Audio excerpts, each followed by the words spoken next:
প্রচণ্ড তাপদাহে বিপর্যস্ত জনজীবন। বৃষ্টি না হওয়ায় নষ্ট হচ্ছে ফসল, দেখা দিয়েছে পানির তীব্র সংকট। রোদ আর গরমে অতিষ্ঠ হয়ে পড়েছেন সাধারণ মানুষ। তাই বৃষ্টির আশায় সারা দেশে বিশেষ নামাজ অর্থাৎ সালাতুল ইস্তিসকা আদায় করছেন মুসলমানরা।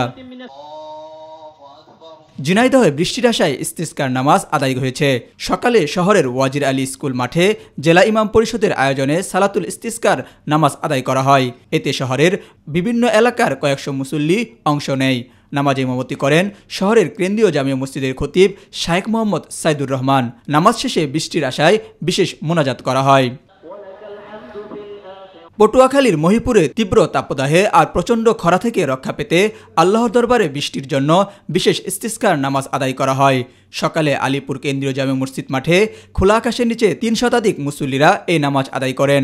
নামাজ শেষে অনাবৃষ্টি ও তাপদাহ থেকে মুক্তির জন্য মহান আল্লাহর রহমত কামনা করে মোনাজাত করা হয়। চুয়াডাঙ্গায় বৃষ্টি চেয়ে নামাজ ও বিশেষ মোনাজাত অনুষ্ঠিত হয়েছে। সকালে চুয়াডাঙ্গা টাউন হল ফুটবল মাঠে উলামা পরিষদের আয়োজনে এই নামাজ অনুষ্ঠিত হয়। ধর্মপ্রাণ মুসলমানরা এ নামাজ ও মোনাজাতে অংশগ্রহণ করেন। মানিকগঞ্জ শহরে মহান আল্লাহ তাআলার নিকট বৃষ্টি চেয়ে সালাতুল ইস্তিসকার নামাজ আদায় ও মোনাজাত করেছেন ধর্মপ্রাণ মুসল্লিরা। জেলা ইমাম মুয়াজ্জিন কল্যাণ পরিষদের আয়োজনে সকালে মানিকগঞ্জ শহরের শহীদ মিরাজ তপন স্টেডিয়ামে এই নামাজ আদায় ও মোনাজাত অনুষ্ঠিত হয়। এস এম হামিম, মাই টিভি নিউজ ডেস্ক।